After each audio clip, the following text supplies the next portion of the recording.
I think for me, when I'm making the art, it's me expressing what I feel and learn about, I don't know, history, about my emotions as well. If I'm listening to someone telling a historical story or something about their own spiritual journey, I can see that visually and see the colors, I feel it, and I want to present that out visually on a visual medium. I think especially with my art currently, I want to encourage the viewer to really internalize. So when someone's looking at my art, I want them to look at it and feel it. I want them to understand their place in the world through looking at art.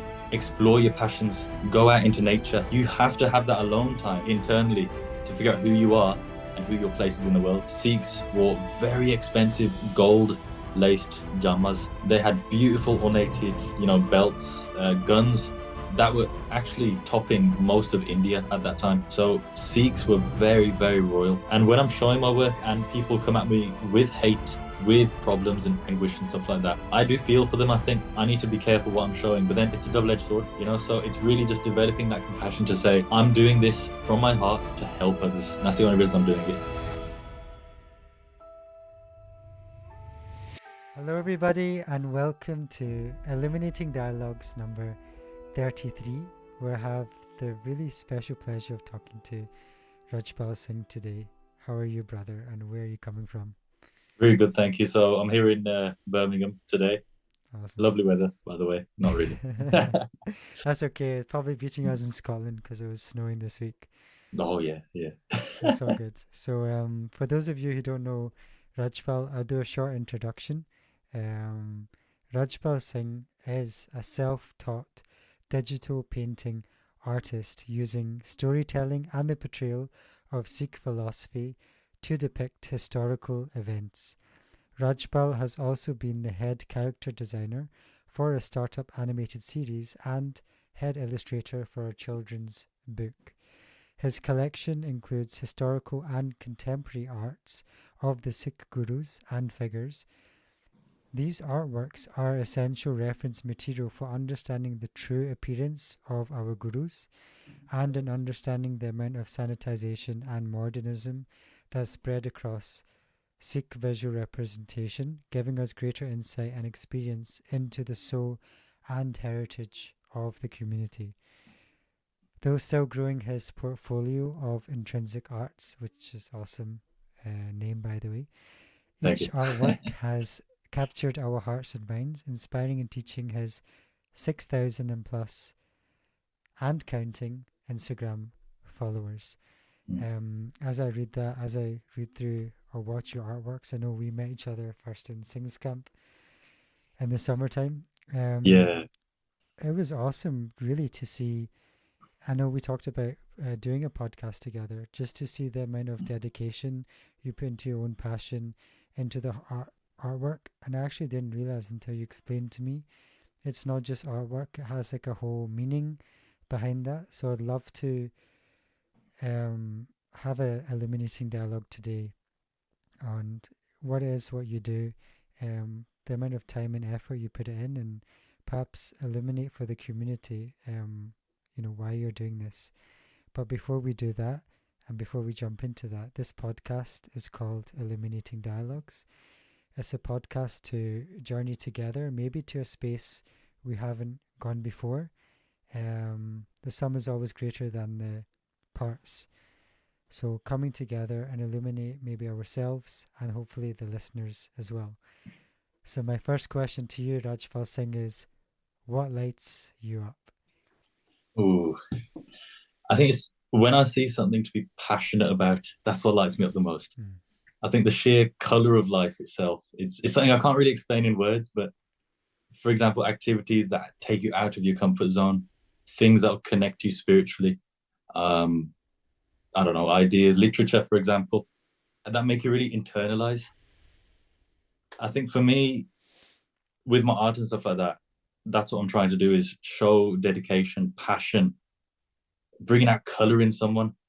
And that's through putting yourself through something, whether that's art, whether that's poetry, whatever it is. I think developing one's own spiritual journey is what I find the most intriguing. And honestly, it lights me up just to see someone progressing in something, if that makes sense. Yeah, that does make sense. And as a coach, I'm always also picking up on people's passions, Mm. and I'm just wondering, like, how is it that you got started, like, to even figure out your passion? Because a lot of people in life, if you ask them what are their passions, or um, even how does that relate spiritually, they might not Mm. even connect the two. So, how is it that you started to find that passion, and how does that link spiritually? Ooh. So I think in terms of art, I've always been into art since I was a child. Um, Expressing my excitement for something, I don't know, watching cartoons or whatever. It's always been something that I've had since childhood. Um, I think with childhood as well, exploring passions that I would have, yeah, said, go into something that you enjoy. My stuff was art. And for me, I felt it was almost a way to, I don't know. It was just something that I always went to emotionally. And now coming into my adult years, carrying that on, Hmm. exploring my own Sikh spiritual journey, for example, it's really helped. Putting it into words is quite hard, but mm, And it is I'll where, start off with this one actually. yeah, go for it. So, more of a Sikh context. I was very, very skeptical of going into the Sikh art space. Hmm. I felt that for me, in my late teen years, I wasn't very spiritually in tune with myself. I was quite lost. I was doing a lot of things I shouldn't have been doing. Hmm. I was still doing art, but I was just drawing anything else. To me, Sikh art itself was very mundane. I thought it's already been done. Hmm. We've grown up as seeing standard images, Guru Nanak, Guru Gobind Singh, and there's nothing beyond that. And I thought there's no real point. In my house, I've got a picture of the ninth Guru, Guru Tegh Bahadur Ji. Um, and my grandfather said, it's going a bit old now. You do art. Why don't you just remake that? Wow. And I thought that's fair enough. You know, I can do that. And I thought, actually, you know what? Let me just search up what did Guru Tegh Bahadur look like. Let me see some more examples. And I searched it on the internet, and suddenly I found an old original image of Guru Tegh Bahadur. And I thought, when I say original, by the way, I mean an actual portrait made of Guruji, Oh. like made in front of them, and that sparked my interest straight away. And I thought, wait a second, I've never seen this. My friends have never seen it. My family, none of my sangat, nobody has seen these images. So why is that? Why is that? It's something that's been lost from our culture, modern, in our modern day culture. And I felt, okay, let me look into this further. And overall, our Sikh history is what not only developed my art journey, but I think looking into Sikh history from an objective lens has developed my Sikh journey as well. Hmm. And I feel in that way, it's a unique way to get into it, but it's helped me so much. Yeah. That's amazing. And as you share that, and I'll edit also the picture you were talking about on the screen Mm. so people can see that. Yes. Yeah. Growing up, and also going to Birmingham, my cousins live there, seeing as well, like, the pictures there, and you see the same drawings um, everywhere. And we never sometimes think to question or to perhaps look into behind the scenes, because in many ways art, music, they influence our culture. So um, I'm just wondering, what does art actually represent? Because some people from the point of view might just say that's a picture, that's art.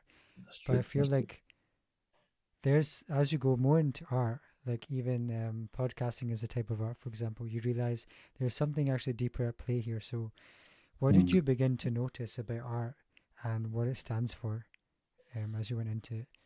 Yeah. I think for me, when I'm making the art, it's me expressing what I feel and learn about, I don't know, history, about my emotions as well.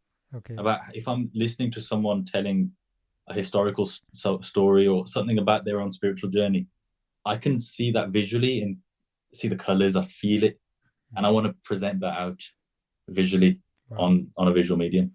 I think, especially with my art currently, I want to encourage the viewer to really internalize.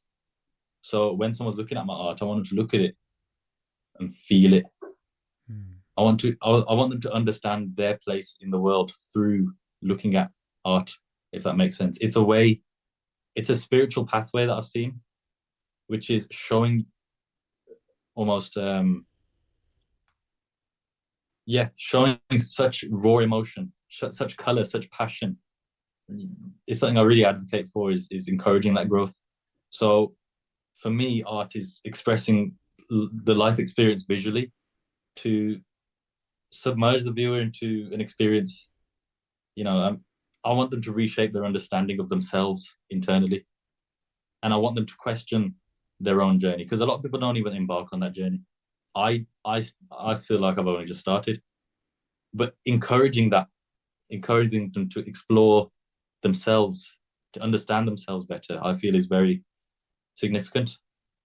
Hmm. And that's a very brave thing to do because, like, sometimes to even do such a sacred portrayal of something, that's also a very brave thing because, in some ways, we're sort of challenging old belief systems of ourselves, and therefore we maybe could be challenging belief systems of society in that sense. Mm, So, um, and I saw you did this really nice workshop with the younger generation. mm, So, what would you say, like, to the younger generation about actually tapping in or spending time into their talents and mm. actually holding their talents with some value? Because I know when I was growing up, it was like, well, is my passions important, or is it not just what I'm good at and how the school system graded me? So I Yeah. had this real dilemma, right? But Mm, but you seem to really advocate for talents and passions. So I'm wondering if, you know, there's young people watching this, could be 20 or younger. yeah. What would you say to them? So one thing I feel is going away from what everyone else does. Mm. That's one thing that I did growing up, especially in my late teens to early 20s. I was quite secluded. I don't recommend being secluded. Have a good community and stuff like that.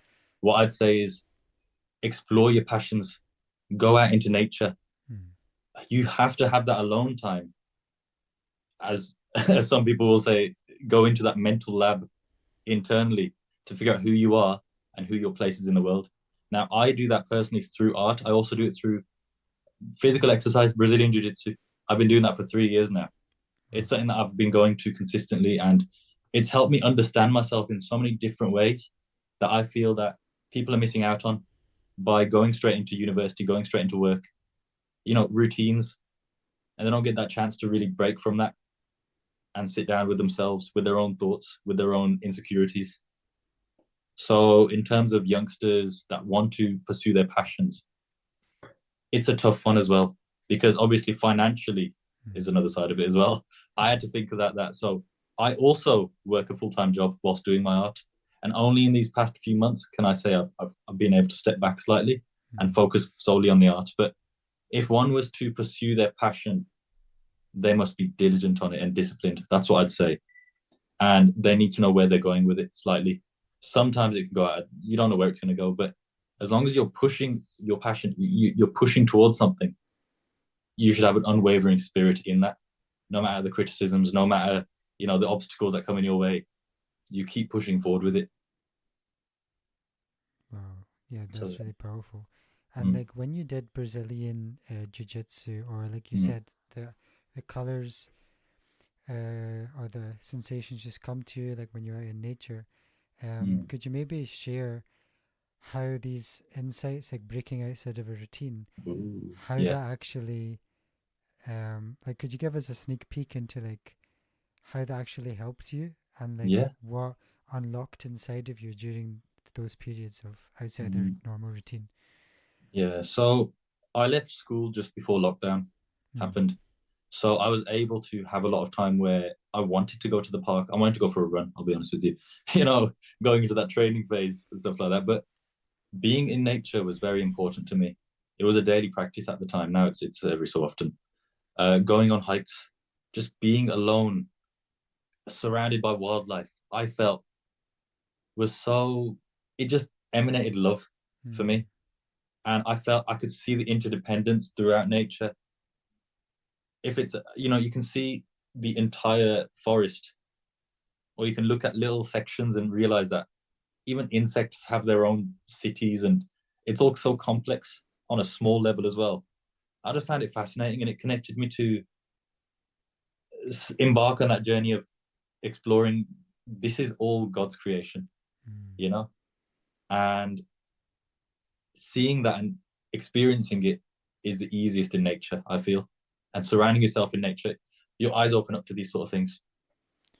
Yeah, and I Mm. think we were also talking about that in Wales, right? Because Wales have beautiful countryside, they have beautiful scenery, Mm. and for me as well, like during lockdown, I was in nature a lot, and I thought, um, because it's weird because we're in one environment, and many ways in Mm. society we're conditioned to work or succeed, but when you go into the nature, there's a totally different pace, and Mm. that's life itself. Mm. And then for me, like I think you said that keyword love, Yeah. and then I start to understand that love doesn't just come from humans, it's actually an emotion or a vibration of creation itself. And I think that was really powerful. And I'm wondering, when you talk about these sensations or these feelings, where does that come from? And how do you keep nurturing that? Because you've done so many paintings now. So where does that almost come from, and how do you keep that going? Ooh, interesting one. I think for me, this links in with Brazilian Jiu-Jitsu as well. Hmm. It's that breaking your foundations of societal foundations, you could say, Okay. almost. You're expected to be a certain way, expected to feel a certain way. It's all meant to be written down and followed like a checklist, you know? Hmm. Now, when you're out in nature, when you're sparring in Brazilian Jiu-Jitsu, which, if you don't know, is like it's a martial art that's all about wrestling, and it's very technical, and it's very focused on sparring aspects. So you're going at it all the time with someone. Okay. So it really breaks down your ego as well, because someone half of your size could be beating you, basically. You know, it's something that's really humbling for a lot of people that think that it's, societally, you're big and strong, you're going to win against people. But there, it's very philosophical in a way. It's something that can only be explained if you experienced it. Hmm. I know I'm going on a bit of a tangent here, but for me, every youngster should go into Brazilian Jiu Jitsu. It's something that's opened my mind out to the fact of you have to be very dedicated. You have to just show up.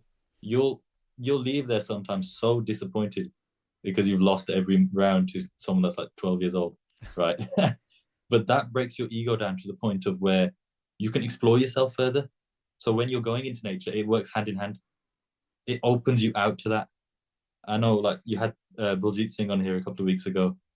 He talks a lot about compassion. Hmm. He talks a lot about you need that humility. You need to get rid of that ego to allow for compassion, to allow for experiencing that sort of thing in nature, that love. Not saying I've experienced it wholeheartedly, but I see what he means by that. And I Hmm. feel I could comment on Sikh communities in general nowadays, or I could just talk about youngsters in general. They miss that aspect, especially from a spiritual aspect. Hmm. Mm. And I think it's I think fighting martial arts. I used to do karate Mm. for like 10 years, and like there can be a point of, especially I would say in males a lot, Mm. because I think that's also quite a feminine aspect nature. Yeah. Um, like Pavan Guru Pani Pata Mata, Mm. like it's the Yeah. ground, Mm. it's the dharti. So I Mm. feel like it's a very feminine aspect. So approaching it through fighting, we almost think, okay, we're going to fight, we're going to spar. But Mm. then when we do get humbled, and by the way, Rajpal's a very big guy, so so I can imagine. But like it's almost like internal comments, like how did he beat me, or like the anger Mm. comes up, and Yeah. then we notice that loops of like ankar or ego Mm. almost. So Mm. I could imagine that stuff comes up, and then we all obviously have to look at what's coming up at that moment. Um, I find that really powerful as you share that.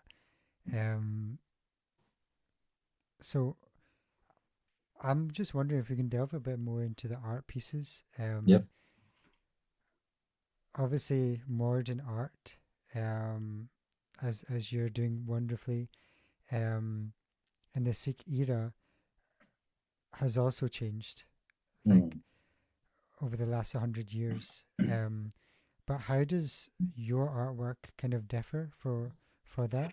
And also, you we mentioned this word at the start, sanitization, and we also had Dr. Kamarup on. The episode's not gone live yet, Okay. but we also talked about colonialism and how Mm. aspects of colonialism also impacted and altered our view of seeing our community or the greater Asian community as a whole. So I'm just wondering if you could give us a bit of a perspective for those of us who are just Gurdwara goers and we just see the art on the wall and kind of think nothing of it.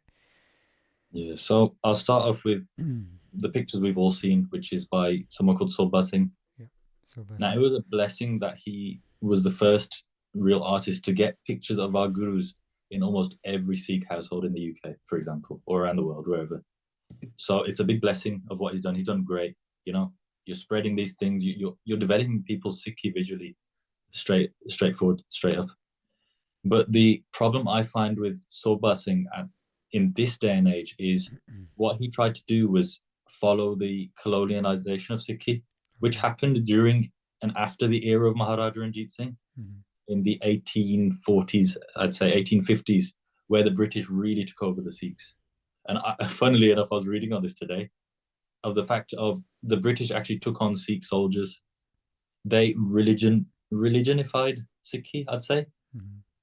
taking away those spiritual aspects, the martial aspects as well, making them into more of a westernized religion. Now, we see that nowadays in the fact of the way these pictures are shown. They're very, very simple. They wear white, white clothing, white the stars. Um, all the gurus, a lot of the Sikhs, they look very, very similar. There's no distinction and there's no real evidence of an empire there. Mm-hmm. So during our gurus period, during the 10 gurus, and during the Ranjit Singh era, Sikhs were absolutely wealthy. They were so rich. I was reading today quotes of the British, of the time, in Ranjit Singh's era, talking about the fact that Sikhs wore very expensive gold laced jamas, or clothing. They had beautiful ornated, belts, guns that were actually topping most of India at that time. Wow. So Sikhs were very, very royal. You look at the gurus as well; they were very, very rich. You know, topping even the Mughal emperors. So to take away and visually as well, by the way, if you were to go to India, also this is the beauty as well of online and the internet is we can see all these things now. So past generations didn't have that. Mm. We'll go on to this as well, the controversies. But thing is, past generations only know what these paintings that we see in the Gurdwaras are. They only know of them. Only those who have gone to India and gone into these really quite private areas, actually, of India, where they keep these old imagery of the Ranjit Singh era, of the Gurus. They really, a lot of people miss out on the fact that we were royals. That was our culture. Mm-hmm. We had Tantiside instruments, which I find absolutely fascinating as well. So you got the Dilruba, the Daus, the sitar. A lot of people know the sitar, anyways, but the Jhoty, all these instruments were part of our culture, along with the dressing, along with the poetry, the arts. It was huge. So I feel with modern day art, they don't have that. I'd say modern day. I'd say the last kind of 20 onwards years or whatever. Now we are seeing a bit of resurgence now. Mm-hmm. And go on to this in many aspects, but a resurgence in not only going back to our roots in terms of visually, so a lot more people are becoming um, more aware of these original images of the gurus and stuff like that. They're understanding how wealthy we once were on a mass scale. So people are understanding that, oh, the Sikh Empire was actually a thing, whereas a lot of people I've spoken to, even Gursikhs, aren't aware of that, Wow. surprisingly.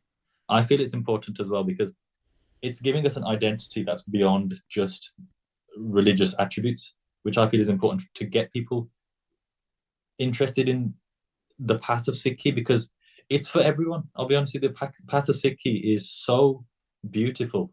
It's so open, you know. There's so many things that people put into practice nowadays that the gurus implemented back then, 500 years ago. So it's something that, yeah, getting the culture back up, getting people getting back into the instruments that we had in the guru's time, getting back into the arts, into the poetry. That's what I try and represent in my art as well, to encourage that journey into getting back to our roots. Amazing. And we had Jasveer Kaur Rababin on, so we were talking, and Dr. Surinder Singh. So people can go back to the episode as well and look at how the gurus created these heritage instruments, and in many ways, in colonialism, like with the, and nothing wrong, of course, with harmonium vajra, but how Mm, that came in and effectively changed the whole scene around kirtan, and how that frequency, or how we actually interact with Shabad. And also Dr. Kamarup did mention that, mm, I mm, think you mentioned that as well, that during the British era, mm. we had a certain attire with the Akali Farla and Yes. all of the attire. And Mm, then slowly, even with the initiation ceremony, they're taking away of Dasam Granth yes. to only Guru Granth Sahib. And Mm, then how the Sikh regiment was given, because they noticed that the Sikhs had a lot of Biras. So that was effectively incorporated by the British and then channeled towards Afghanistan. mm, So this this colonization aspect seems to be encompassing many areas, not mm. just in the martial pieces like the religiosity, as you mentioned, but Yeah. also there seems to be a sort of like artistic warfare as well going on. So I'm wondering if you could speak into what sanitization means, because it does seem like a sort of warfare was going on at different levels Yeah. of a culture. So I know that there's such thing as genocide, but there's also the things as like cultural genocide as well. Yeah. And I think that's what, from looking into the history, that's what I feel we've experienced. Mm-hmm. Now, one thing I was going to add as well is look at the 10 gurus, for example. We see images of the 10 gurus together, and they all look, a lot of the imagery that we have, they all look the exact same. It's literally a copy and paste. One guru has a white dari, one guru has a black dari, Mm-hmm. but they all look the exact same in some images. I've got a picture over there that I look at all the time. Mm-hmm. So, what I say to that is, how can we? I'll get onto your question of sanitization, but I was going to say, how can we connect to each guru individually if they all look the same? So that's where I'm trying to come in and get the individual traits as well. But in terms of sanitization, with the Dasangrant, for example, with the different sampradas as well, there's a lot of different ways that people follow Sikhi. Mm-hmm. Obviously, I don't want to get into the nitty gritties. There's a lot of stuff around, but these things that were brought upon the British, that people that came to the UK as well, what they were put Sikhi wise, I think nowadays we're really opening up to say, oh wait, a lot of the stuff that we grew up with, especially my parents as well, they grew up thinking Dustin Grant was wrong. They believed these things. So once again, it was a fact of the British trying to take away from Sikh values because the Sikhs were so unstoppable as a force. So you go into the Anglo-Sikh wars as well. The Sikhs didn't even have leaders at that time because there was, for example, Lal Singh, Mm-hmm. who was notorious for actually not betraying, but yeah, he kind of backed out and left the Sikhs to it. But even then, the British were so shocked that the Sikhs continued to fight, right, with such ferocity, without a leader. Nobody in history has seen something like that before, because the Sikhs weren't fighting uh, for a leader, for a thing. They were fighting for that sovereignty. They were fighting for. They were fighting against the sanitization that happened, and unfortunately, that's what we've seen happen. So, developing that understanding as a community in general, I feel is very important. So, doing art that represents the time before the sanitization, I feel is very important. Mm-hmm. If that makes sense. That does make sense. And Mm, I think you're talking about the different gurus as well. So, like yeah. connecting to each one individually. And, growing up, I would see, okay, Guru Nanak, obviously Guru Nanak Dev Ji, Guru Gobind Singh Ji they're both very visually opposite to each Mm, other. Yeah. and therefore we can also connect with them on a visual level, which I think is very Mm. important because as Yeah. humans we're also stimulated visually. Um, Obviously, we see Guru Ram Das there with Harmandir Sahib, but Mm. one guru who came out in particular, and think you have this as well as your profile picture. I was Yeah. also working, volunteering at EcoSeek UK, and Mm. that's the first time I really connected with Guru Harai Mm. Sabji, who Yeah. was known as someone down to earth, literally connecting with nature. Mm. And I think I can see him in the background as well. So I'm wondering Yeah. Yeah. if you can speak into like what did Guru Harai Ji represent to you, and maybe why Mm. he might have been underrepresented or underrepresented. Mm. I think so. Yeah. I agree with you on the Guru Nanak Dev Ji and Guru Gobind Singh Ji being quite distinct. What I should have went into is the fact of, for example, Guru Har Rai Sahib Ji. They all look so similar. You can't really connect to who's who. Now, a lot of people have asked, they don't know who Guru Har Rai Sahib Ji even is. So for me, looking into the history, Guru Har Rai Sahib Ji is by far the Guru I connect to the most. Mm. So Guru Har obviously was a gardener, big time gardener, and I love gardening. I love nature. You know, Ayurveda as well. They did a lot of practices in natural remedies and stuff like that. Which once again I've been looking into recently. It's fascinating. It's profound because it's there. It's a practice that I feel is lost, especially in the West. There's nothing like that. So yeah, Maharaj was so decorated. Guru Har Rai Sahib Ji was the grandson of Guru Har Gobind Sahib Ji, the guru that really pumped up the Sikh empire. So Guru Har Rai Sahib Ji was so decorated, really one of the first gurus to have such royalty, if that makes sense. So Guru Har Rai Sahib Ji did wear a lot of jewelry and stuff like that. Had beautiful Persian jama, had loads of very beautiful golden, like a qatar and a kirpan. It was beautiful. You see it in the imagery. It's fascinating. I think for me, Guru Har Rai Sahib Ji represents more of a Sant side of Sikhi because you've got the Sant and the Sipahi, the two angles of Saint Soldier. Whereas Guru Har Rai Sahib Ji didn't actually leave that soldier side whatsoever. Mm-hmm. So as a guru, he got passed down. What was it again? I think it was 7,000 horses or Okay. horsemen, sorry. But Guru Har Rai Sahib Ji kept that cavalry on the whole time, so always had that warrior aspect internally, but decided to really pour out with the saintly side, which I connect to very, very dearly. It's that compassion. It's that you know when there's injustice, you will stand up, but you will represent compassion for those that need it. Mm. I think for me, Guru Har Rai Sahib Ji, I wrote this earlier actually. So we're like autumn leaves. It's autumn now. I was in the park actually, and I saw some leaves flowing in the river, and it was so, I don't know, it just clicked to me that we're being led to that ocean of truth because every river leads to an ocean eventually, whatever. And we're those leaves falling into that ocean by Guru's grace as well, that we're brought onto that path. And yeah, I feel Guru Har Rai Sahib Ji for me, because Guru Har Rai Sahib Ji was very young as well. So in their prime, so only lived until 31 years old. Reason for that is very unclear in historical grants and stuff like that. But Okay. the fact is, how much Guru Har Rai Sahib Ji did in their life in 31 years, like that's our age, you know.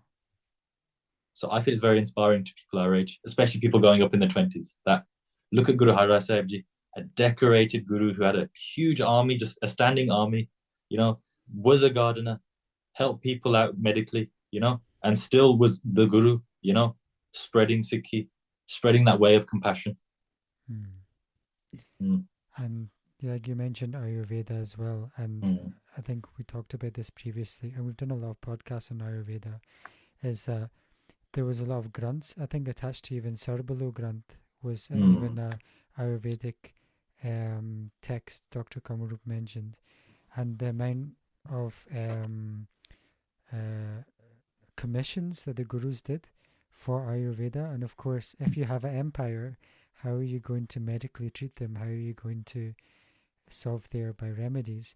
And in many ways, that's flying in the face again of big pharma nowadays or the medical industry, because this is indigenous wisdom again. So every time it seems as we go through the story of colonization, again there's a industry or there's some sort of commercial aspect involved, which I find very interesting. Yeah. I Um, think we're very open to that nowadays as well. A lot mhm, of the youth, a lot of people that have been around, even Baljeet Singh, we're mhm, going back to those roots of what Sikhi truly is for us mhm, as a culture and as a dharma way of life. mhm. Mm. And what did actually Guru Har Rai do in terms of his gardening? I heard that he did have a botany. I don't know if you know much of the So I history believe, behind that. yeah. So even Guru Har Rai Sahib Ji actually kept a zoo as well. So they would save animals that were needing of care, and they'd have a bit of a selection to say they're not only carers of nature, animals are nature, just someone who's there to protect, to serve and protect, which is a core value of Sikhi. Because I think sometimes we can get stuck in Sikhis, either you sit there and meditate or you go out to battle.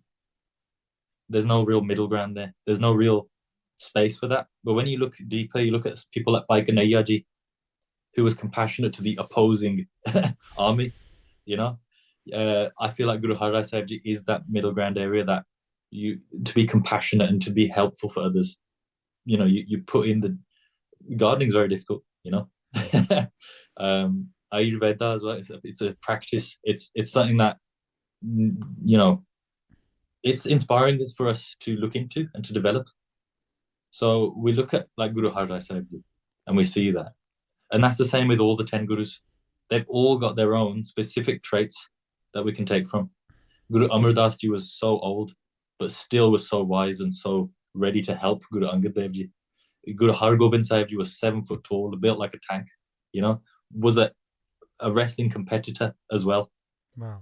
It's inspiring for people like me because, doing wrestling, Brazilian Jiu-Jitsu, it's everyone can connect to their own way. It's just we don't get a chance to explore that connection. And I've seen that growing up where I almost lost the path.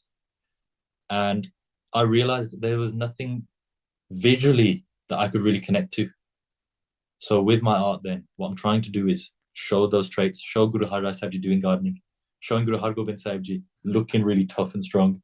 Because with that, people that are a bit lost, like I was, and I still sometimes am, they can see that and they can connect to that and say, "Oh, that's a guru I relate to." Hey everybody, sorry to interrupt your podcast, but if I could please ask you to take the time to like and subscribe to this channel. It would help us as we try to grow this channel and share our guests' deep wisdom with you and the rest of the world. What lights you up? Why do I ask this? Because I want to create a space for you to go slow to go far and offer a space of one-to-one coaching, and I'll put some testimonials up here. This will allow you to access all of the wisdom for our illuminating dialogues, actually integrate and implement this wisdom in your daily life for whatever means you'd like to transform, live in alignment, live in purpose, and of course live in your dharma. If that resonates with you, you can book a session directly with me on Jhoty.com. If you would like to join the free community, you can also go to Jhoty.com. All the links are in the description, and connect with like-minded people, where we also have a chat about the next Illuminating Dialogue podcast episodes. So thank you again, everybody, for supporting this podcast. I really do appreciate it, and I hope you enjoy the rest of this podcast. In many ways, you're humanizing them, and what that means that before they were being dehumanized, if you know what I mean. Because, and when I seen your artwork, I felt like I could resonate with a lot of the different features, and before it was a bit more black and white, but I feel you putting the color into this, especially the way the colors are, the artwork is developing, that yeah, if somebody has this nature, they can actually connect to the gurus in this way. So it's not something you're trying to fit yourself into, but it's, like you said, you're trying to make the person reflect inside and realize their character traits within them. Mm. and I feel that's very powerful. Mm. Mm. Um, so I'm wondering if you could also maybe go through one or two pictures with us. Yeah. Um, if you have any to Mm. mind, maybe it could be the Guru Hargobind picture. We can edit it on the screen. I know you were Yeah. talking about the jewelry, the Dumalla before. A bit about Mm. your process. Like, how do you start to come up with the idea, maybe research about this, the history, and then actually how you start putting the pen to paper or pen to iPad. So many choices. I have to think now. We can start off with an easier one. We'll start off with one of Guru Gobind Singh Ji with their armor holding the Kirpan. I'll talk about that one Sure. first. That will go on the screen. But in terms of research, what I try and do is I ask as many people as possible. Devinder Toor, you got Gurinder Man, these historians, these people who've looked into our history, who've actually own artifacts as well, scholars, Jawaharlal Singh as well. There's people out there that have so much knowledge, deep knowledge, that can't really be found surface level on the internet. So I feel if I'm to make an image, I want to make it as historically accurate as possible. Not to say I'm making an image of the Guru, because I don't want to claim that I am. But I want to make it as with artifacts, for example. So with that one, the Guru Gobind Singh Ji one, they've got the Char Aina, the four chest plates. You know, that's actually got Dasam Granth written on there, Dasam Bani written on there Wow. in gold. Guru Sahib's got a serrated Khanda, right, which has got Farsi written on it. I forgot what it said now. Nanak Guru Gobind Singh Ji. It was doing ustad, doing praise of Guru Nanak Dev Ji and Guru Gobind Singh Ji, and it was carved into the Khanda. Then you've got all the different weaponry. You got even the start of the Damala style. Guru Gobind Singh Ji developed the Damala a bit like this one, Mm-hmm. but just the ears were out, if that makes sense. That was something you can see in older pictures. Oh. Process wise, after I've done all the research, I also listen to Gatha, listen to Sant Mahapurush and stuff like that. See what they say about it as well in terms of descriptions, just to get a good idea of researching it. Because I don't want to just make something out of imagination. There's no point in that. Um, so that's the overall process of it. But in terms of the initial sketch, this is something that I've done quite recently. Is I have to sit down and think about it for a little bit. I have to kind of put myself there, feel like I'm standing there watching. Guru Tegh Bahadur Shahidi. This is what I'm working on. Martyrdom as well. This is what I'm working on recently. I'm trying to get it done in time. A bit rushing for it, but it's something that I can't draw it just on a whim, especially starting off an image of the Guru, because I think, not saying that I've got so much respect, but the respect that I have for the Gurus, because the Gurus who I follow, you know, I try and really resonate. I try and really kind of bring that out, Mm. and it's very difficult to do so if your mind's full of the fact of I'm drawing this, I'm creating this image. You have to really keep yourself a bit, stand back and say, this is a picture of our Guru. How profound must this be that you got the opportunity to draw it? Don't pick up this pen thinking you're going to do this. Don't think that you're going to be spreading yourself out there. You want to be spreading the Guru's message here. How can you do that as powerfully as possible? Now, the Gurus were the embodiment of God, right? How can we represent that in an image? So to me, it's yeah, you have to sit down and really put pen to the, well, I'll say, not paper, iPad, and sometimes it just happens. Within 10 seconds, I'll make a good sketch, and I think that's it. But it'll take me months to get to that level, and I think that's where you need to really be, not spiritually in tune, but at least you need to understand, have a level of understanding for yourself. You know. Yeah, that's very powerful. Like, Mm. I think the whole process and the sheer amount of dedication, um, the intellectual power, the humility. It's yeah, that's amazing. Thank you for sharing that whole process. Mm. Um, and is there any other paintings or sketches that come to mind That, I've worked on one recently of Maharaja Ranjit Singh's empire. okay. That was one I've released. I haven't actually released it properly yet, but I'll be going into it on my Instagram quite a lot over the next few weeks. So this image is of the entire army of Maharaja Ranjit Singh.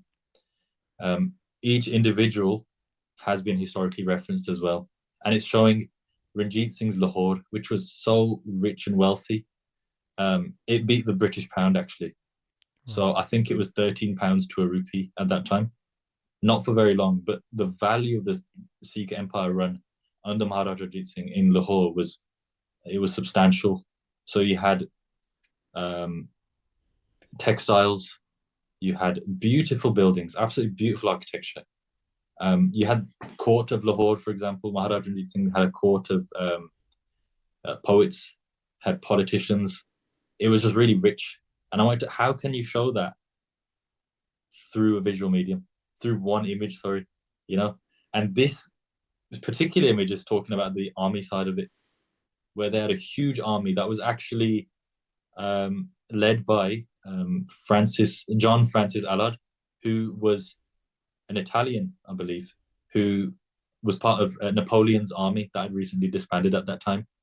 So seeing those connections to the world as well is quite fascinating, and seeing the different types of soldiers. You have a lot of soldiers that are wearing the star, but they're actually Hindus and Muslims as well. So it was a very diverse army as well. You had the Akalis in there. They were, you could tell them, you could see them in, you could see them in a crowd. They're so beautiful with their tall damalle, with their farlas, with all their chakkars and their damalla shastra. It's so beautiful to see. And they had such advanced weaponry for the time as well, that the Sikhs or the Sikh Empire, sorry, the Sikh forward, the army, was unformidable. It was amazing. And to show that in an artwork took a lot of time and research, and really going into how would it feel to actually be a part of the army, if that makes sense. Hmm. Mm. Well, even as you explain that, I think it's one thing kind of knowing that knowledge, but the way you Mm. explain it and the way when you see the artwork, then it comes to life like, wow, this did exist. And Mm. I think I was in the Mahan Kosh. It was like there was also like Americans, I even think, in that army at that time, which to Yeah. me kind of blew my mind that Mm. how diverse it was. And I think when we were speaking last, you're also talking about the Damalla style and even like the jewelry and Yes. I don't know if it was the gurus or some other notable figures, but how did you get to that level of detail of understanding the Mm. Damalla style and the Yeah. jewelry they were wearing? So I think looking at imagery overall, what we've come from, our heritage is very much developing Sikhi in a way of royalty, especially as we're going from Guru Har Gobind Sahib Ji's time, where we see these images start to show up. So you got like Guru Har Gobind Sahib Ji, Guru Har Rai Sahib Ji, who had jewelry on. You know, it can get a bit anti-Gurmat. So I'd say, as an overall, we'll talk about the Damalla style, which was more in line with Mughal style Damalli, which was the norm for that time. That's something that I feel is very shunned in our community, to look into those things, to say, oh, Sikhs, that those paintings were probably made, to develop Mughal ideals. But the thing is, these images were actually commissioned and accepted, would you say, by the gurus. So for me, it's just looking at them objectively and saying, this is what we've got. This is what history tells us. The Mughal style, the star, was very similar to this, but it just kind of went up. You can see that in a lot of my artworks. And like Guru Har Gobind Sahib Ji actually twisted the material of the dastar to make it extra tight, extra strong for battle, which is quite Ah, cool to know. But in terms of royalty, the gurus were statement pieces. Like Guru Nanak Dev Ji, they were sovereign. hmm, Now, what does it mean to be sovereign? It means to understand that you don't listen to the higher ups. You're following a righteous path. Like I was saying before, that we step away from societal norms to understand ourselves internally, because there is a lot of corruption in society. The Panj Chor, the seven deadly sins, you could say as well. These things encapsulate society nowadays. You see it everywhere. So stepping back from that, we're trying to be better. We're trying to be better in ourselves. And what the gurus did was dress with royalty. So they wore adornments, they wore jewelry, you know, they wore beautiful jamme and stuff like that, uniforms. They had all the weaponry, everything. Like I said, it's just beautiful. I can always see it when I'm explaining it.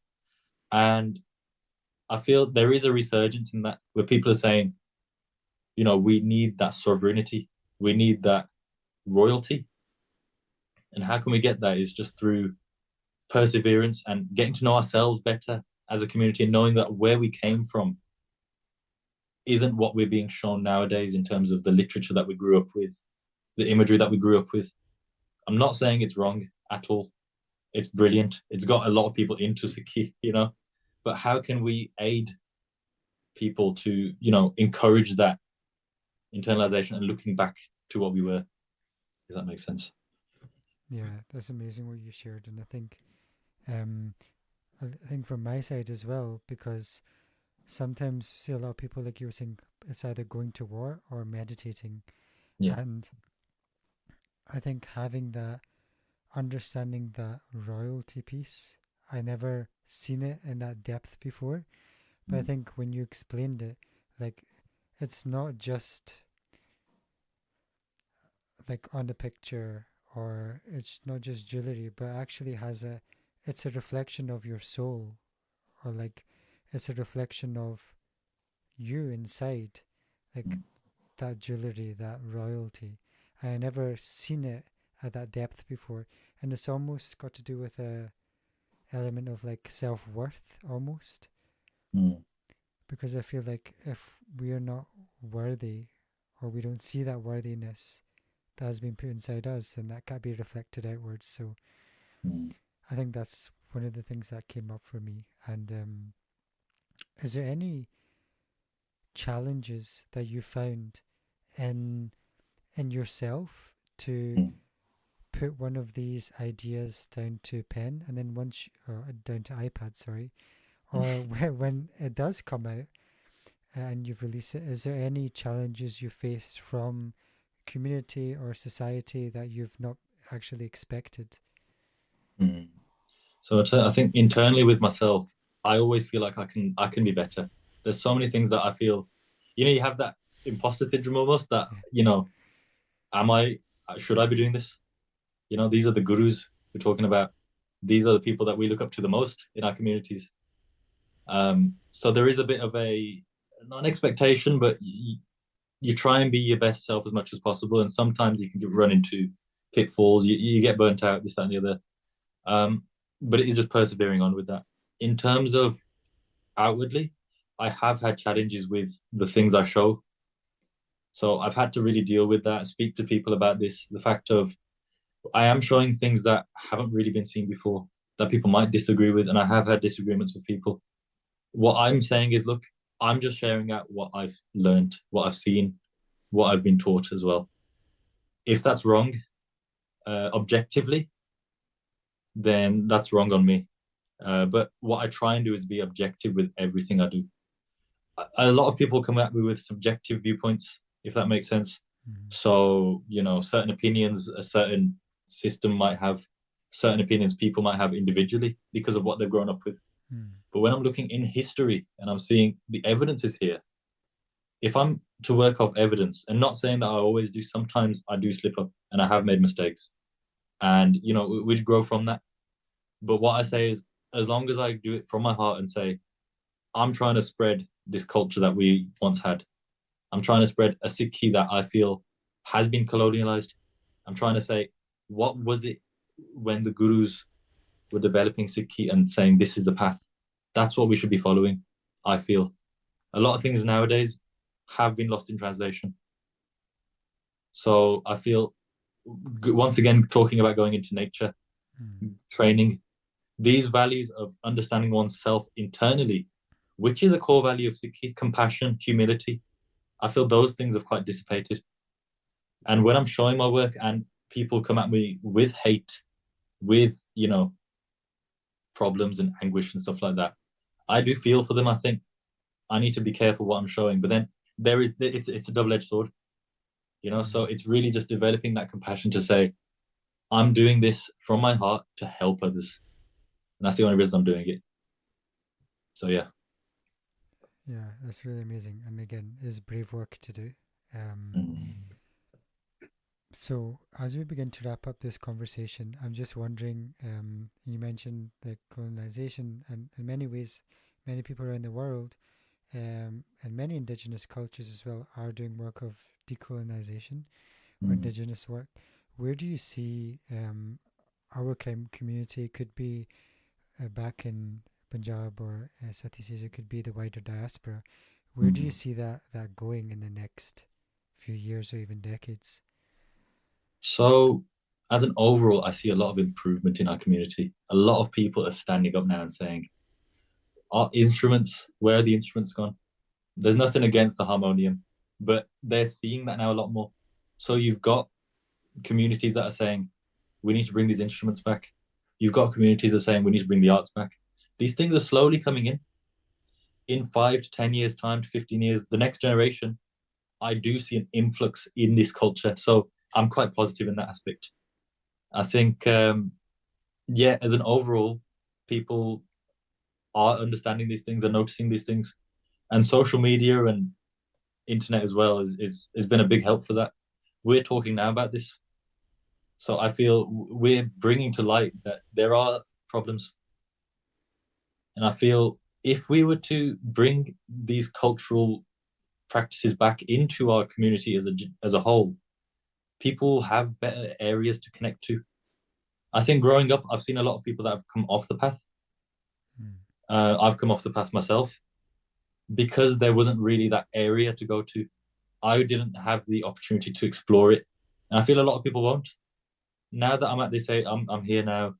I've explored different areas of Sikhi, different sampradas, different gurdwara, for example. But a lot of people don't get that chance to do that.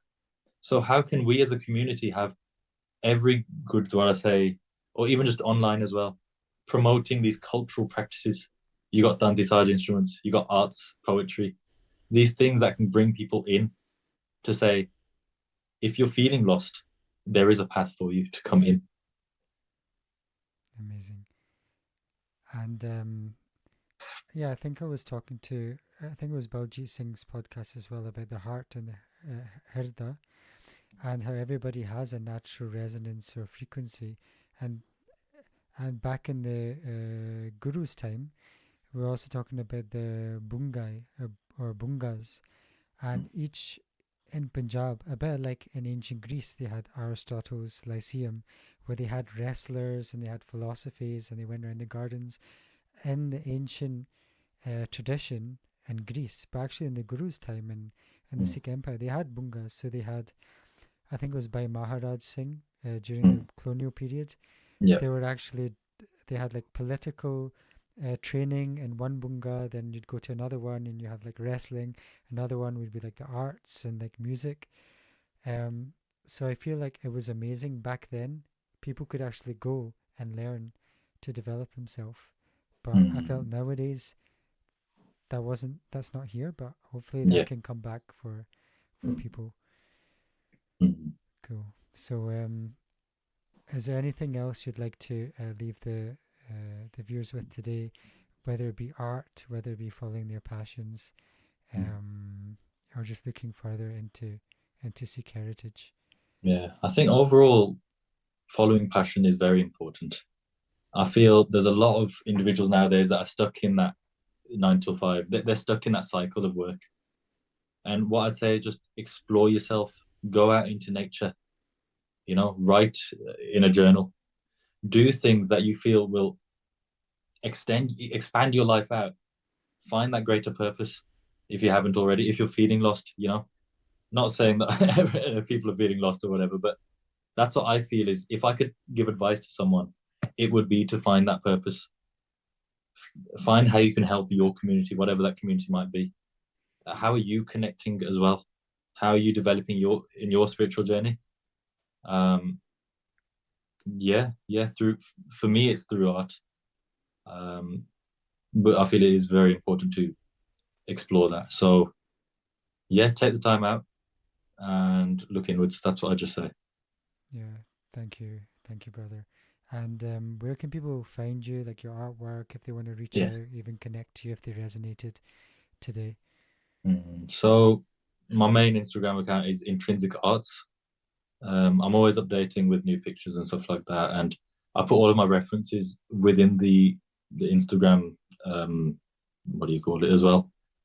So it will all be there. Cool. Yeah, and I'll put everything in the bio, your website as well. I know it's really beautiful and amazing works of art as well, so you can go in the description below as well. Thank you again, Rajpal Singh, for taking the time. Really grateful for you to share all of this knowledge and all of the work that you do. Like, sincerely, it's been inspiring for me. It's opened my eyes up and hopefully everyone else watching. So, yeah, thanks for coming Yes. on. Thank you so much for having me as well. I really love this conversation. Awesome. Thank you. Thank Waheguru you. Ji Ka Very Khalsa, cool. Waheguru Very Ji Ki good. Fateh.